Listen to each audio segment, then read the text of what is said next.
오늘 본문의 말씀은 어제의 내용과 이어지고 있는데요, 예루살렘의 회복에 관한 그런 말씀입니다.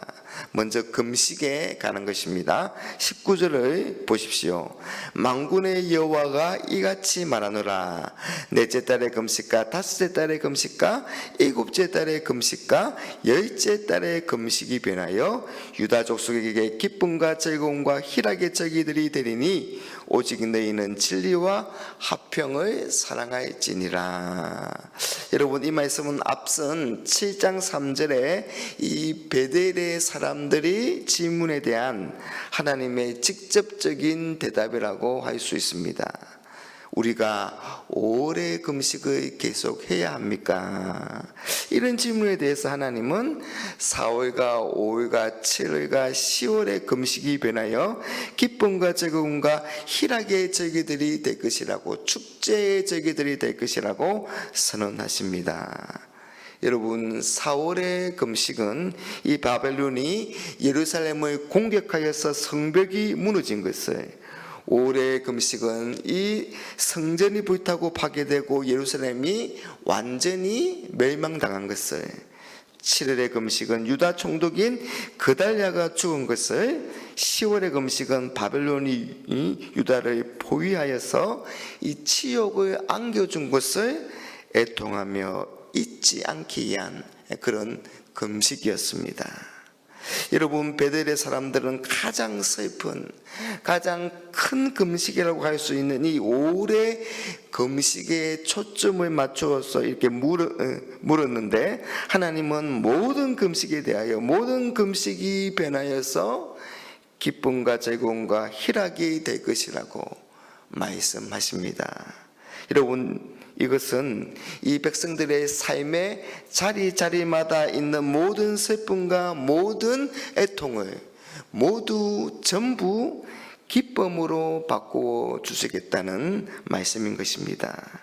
여러분, 지금 백성들이 무엇을 하고 있습니까?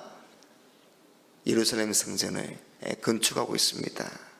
이 성전을 건축하는 것은 하나님과의 바른 관계를 맺고 하나님과 하나가 되고 하나님을 사랑하기 위한 것이 아닙니까? 그래서 하나님이 회복하실 것이니 오직 너희는 진리와 화평을 사랑하라고 강조하고 있는 겁니다. 하나님의 은혜에 진실한 삶으로 응답하라, 그렇게 말씀하고 있는 것입니다. 여러분, 우리가 삶의 가장 큰 문제, 가장 급한 문제를 가지고 씨름하고 그것을 가지고 하나님 앞에 나아갔는데, 우리가 하나님과의 관계가 회복되기만 하면 하나님은 그런 문제들 뿐만 아니라 다른 모든 문제들까지도 해결해 주시는 겁니다. 슬픔 대신 희락을, 죄 대신 화관을, 근심 대신에 찬송을 주십니다. 완전한 회복을 통하여 완전한 기쁨을 누리게 하시는 것입니다. 이게 하나님이 주시는 그런 회복입니다. 그리고 이런 하나님의 완전한 회복을 통하여서 이 열방의 나라들이 몰려오게 될 것이다. 하나님의 은혜를 구하게 될 것이다, 그렇게 말씀합니다. 여러분, 20절부터 한번 보십시오. 만군의 여호와가 이와 같이 말하노라. 다시 여러 백성과 많은 성읍의 주민들이 올 것이라.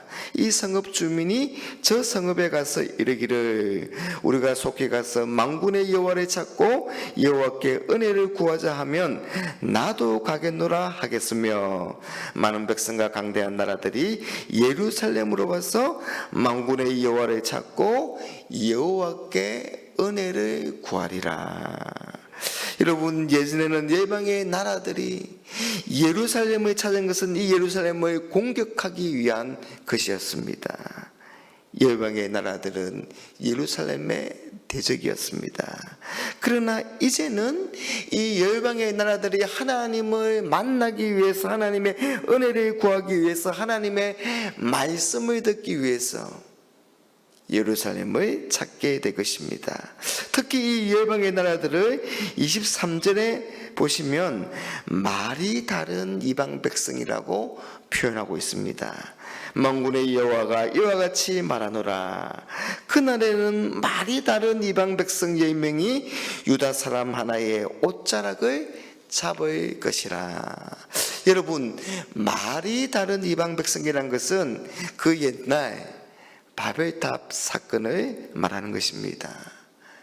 온 세상이 하나님의 대적함으로 하나님이 언어를 혼잡케 하심으로 흩어졌지 않았습니까? 그런데 이제는 하나님이 예루살렘 성전에 거하시고 이 성전이 온 우주의 중심이 될 때 흩어진 열방의 나라들이 예루살렘으로 모여들어서 참된 연합과 하나됨을 이루게 되는 것입니다. 여러분, 이런 그림은 하나님께서 아브라함에게 주셨던 그 언약이 이루어지는 것입니다. 하나님은 아브라함이 복의 근원이 되리라고 말씀하셨고 땅의 모든 족속이 이 아브라함으로 말미암아 복을 얻게 될 것이다, 그렇게 말씀하지 않았습니까? 여러분, 실제로 이방인들이 아브라함과 그 후손인 예수 그리스도의 복음을 듣고 복을 받았습니다. 여러분, 이처럼 이방이 하나님께 나오는 이유는 그들이 백성들과 함께 하시는 하나님을 보았기 때문입니다. 23절 마지막 부분에 하나님이 너희와 함께 하심을 들었나니 우리가 너희와 함께 가려 하노라 하리라 하시니라. 하나님은 우리를 통하여서 하나님을 모르는, 하나님을 믿지 않는 많은 사람들이 하나님께로 돌아오게 하십니다. 우리를 축복의 통로로 사용하시는 것입니다. 여러분, 하나님의 백성들이 열방으로 나아가는 그런 선교도 있지만 열방이 하나님의 백성들에게로 나아오는 그런 선교도 있는 것입니다. 우리가 찾아가는 전도도 있지만 사람들이 우리를 찾아오는 그런 전도도 있는 것입니다. 이런 축복은 우리가 하나님의 은혜에 진실한 삶을 살게 될 때 하나님께서 베풀어 주시는 축복입니다. 여러분, 이스라엘이 멸망당한 이유는 이 성전에만 집착하여서 하나님의 임재의 처소인 성전이 곁에 있으므로 이 성전에서 우리가 제사를 드림으로 절대로 망하지 않을 것이라고 믿었습니다. 그러나 그 백성들에게는 언약 백성의 삶은 없었습니다. 그래서 이웃에게 공의를 실천하는데 무관심했고 고와 가부를 압제했고 무죄한 자의 피를 흘렸습니다. 이방이 섬기는 우상 숭배에 마음이 빼앗겼습니다. 그러면서도 다음과 같이 착각을 한 것입니다. 예레미야 7장 10절 말씀에 내 이름으로 이끌음을 받는 이 집에 들어와서 내 앞에 서서 말하기를 우리가 구원을 얻었나이다 하느냐, 이런 이 모든 가증한 일을 행하려 함이로다. 이 이스라엘 백성들의 착각은 언약 백성들의 삶은 없으면서 성전에 출입하며 제사를 지내고 있으니 자신들은 구원받은 하나님의 백성들이라 생각하면서 그렇게 살았던 겁니다. 그러나 하나님은 그 모습이 역겹다, 그렇게 말씀하십니다. 여러분, 하나님은 우리에게 하나님의 은혜를 베푸시고 그 은혜의 진실한 삶으로 응답하기를 원하십니다. 그럴 때 우리와 함께 하시는 그 하나님의 은혜를 보고 사람들이 그 하나님의 은혜를 바라며 우리 곁으로 나오게 될 것입니다.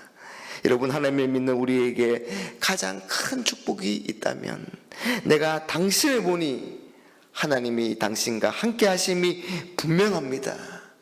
당신이 믿는 그 하나님을 나도 좀 믿어도 되겠습니까?